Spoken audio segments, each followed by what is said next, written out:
How many passes do you need to wipe/shred your files to make them not undeletable?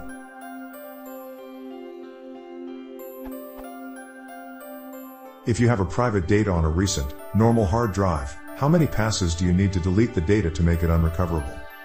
Not in the sense that a forensic team of 20 experts with a budget of €100 million or dollars and 10 years of time to restore a couple of bytes from a known address with 80% accuracy, but few people with a few year $1,000 budget, who wouldn't spend more than 2 weeks on the job, and who don't know where on the drive they are searching. Linux/new shred says in the manual.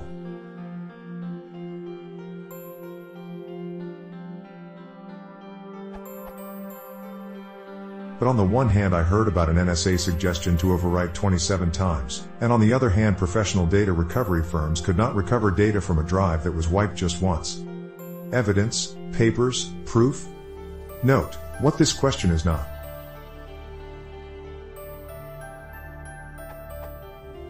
It's not about bad sectors, where data might slip through. It's not about old MFM/RLL drives from the early 90 IEs. It's not about different tools. It's not so much about the method, random number zeros, 0xFF and fancy patterns.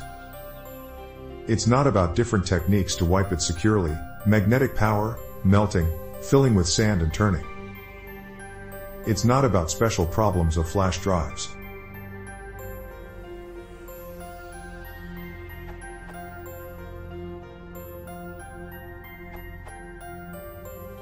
Ones. Modern magnetic media are quite efficient, and leave behind very little evidence of former bit positions. What is left behind requires electron microscopes and/or high-tech magnetometric, or whatever they're called, scanners. All such devices are horrendously expensive, and even with the best equipment and most skilled experts, it takes a monumental amount of time, think years for a single platter.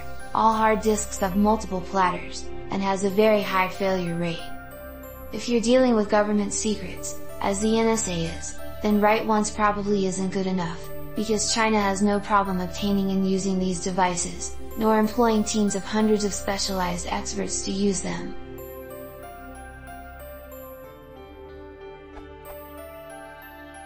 If, on the other hand, you're merely dealing with personal banking passwords and your secret PR0 in stash, a single pass is plenty sufficient to render the data completely unrecoverable from any practical means. That said, modern disks are quite fast, and unless you're wiping the entirety of a hard drive, multiple passes take so little time that there's really no reason not to do them. Thus, while the fallacy that you have to overwrite multiple times with complex patterns of passes is widespread enough that all secure deletion software defaults to multiple passes, there's really very little point to overriding those defaults. When I use shred, default number of passes, 3, I let it do its 3 passes. When I use eraser on Windows, default number of passes on a file, 35, I let it do its 35 passes. Eraser defaults to only a single pass when deleting free space on a hard drive. This, too, I let run at the default.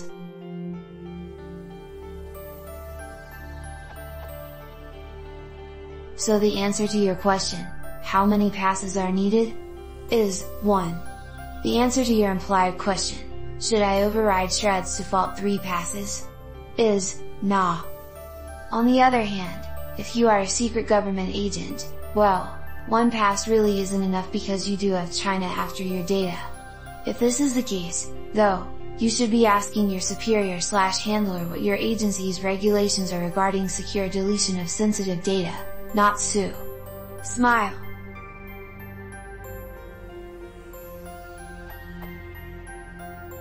Caveat: flash-based media employ a system called wear leveling to extend the life of the device. Without going into the details of what the term means or the reasons behind it, it means that you really can't securely delete files on flash-based media unless you securely wipe the entire media, and even that can't always guarantee that the wear leveling algorithms didn't leave behind unwiped data that you couldn't write to.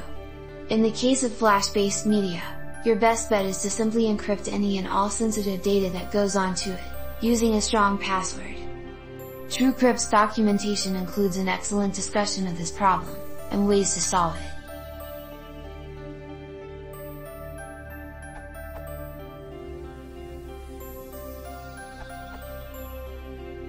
This is an old question, but I felt compelled to throw in my 2 cents given that I have forensic data recovery experience. The question being asked is purely academic, so this answer is also purely academic. Practically speaking, the accepted answer is correct. 1 pass is sufficient to make the data on a drive unrecoverable. However, there is a reason that governments mandate multiple passes.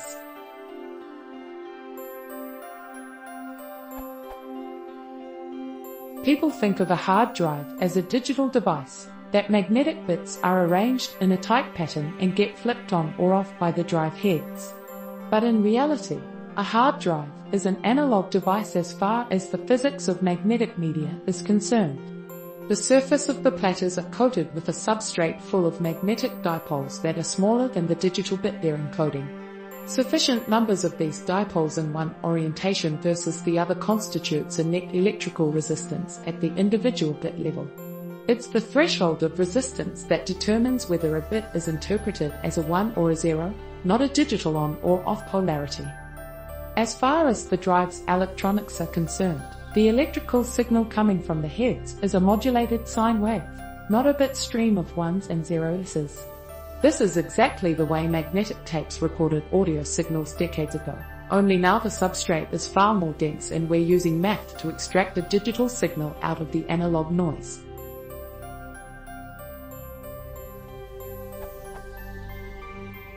Now, physically it's impossible to manufacture a 100% perfect platter, and even if you could, the operating environment is never 100% perfect either.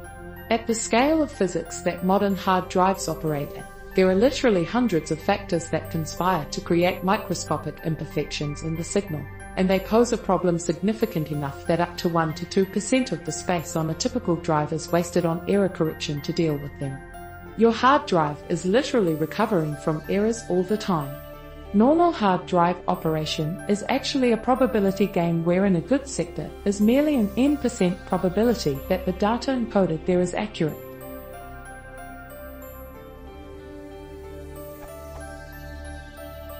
Now let's look at the case of bad sectors, and you can see how the same technique can be applied to good ones. If a sector is marked as bad by the controller, not by the OS, that means that the probability of all of the data bits within a particular sector, when taken as a whole, have dropped below the threshold of mathematical recoverability by the drive's error correction algorithms.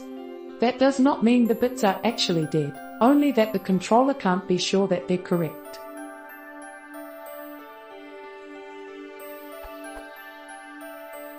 You can, however, recover a bad sector by reading it hundreds, or possibly thousands of times depending on how bad the damage is.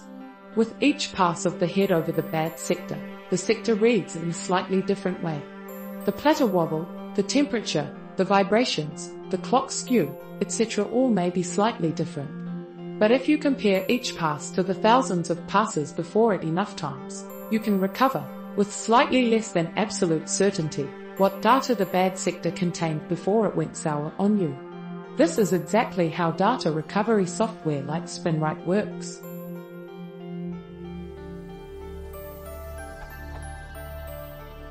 Now let's apply that logic to a good sector.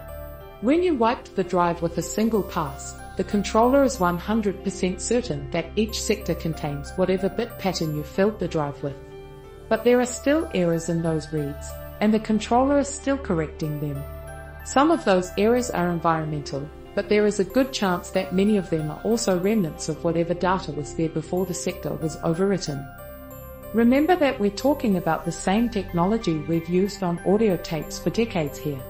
Not all of those magnetic dipoles got flipped in that single pass, so there is still a ghost signal in the noise.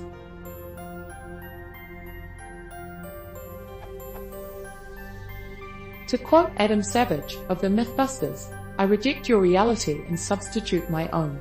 If you take the drive's controller, with its mathematical certainty of the wiped data pattern, out of the equation and just look at the sine wave coming off the drive's electronics, it might be possible in theory to reconstruct the data that was present on the drive before it was wiped, just like we used to do with audio tapes that had been erased. Or maybe not. It didn't help with the missing 18 minutes of the Nixon Watergate tapes. Or did it? Smile.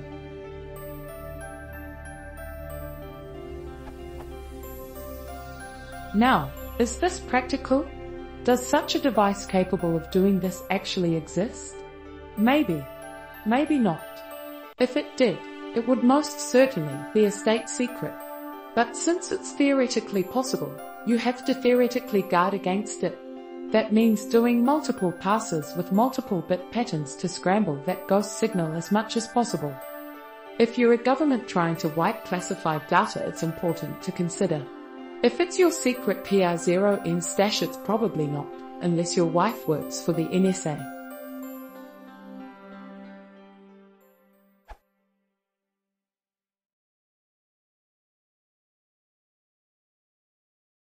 If you want to support the channel, please consider subscribing.